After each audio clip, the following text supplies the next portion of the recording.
Fishing by দীপাঞ্জনে আপনাদেরকে আবারও স্বাগত।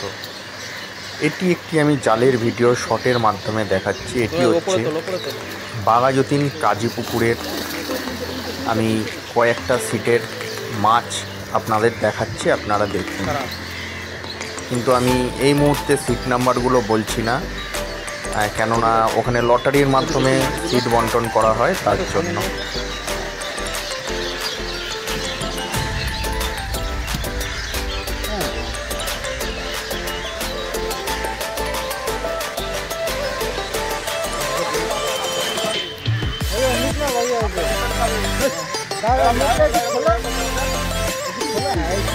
এবারে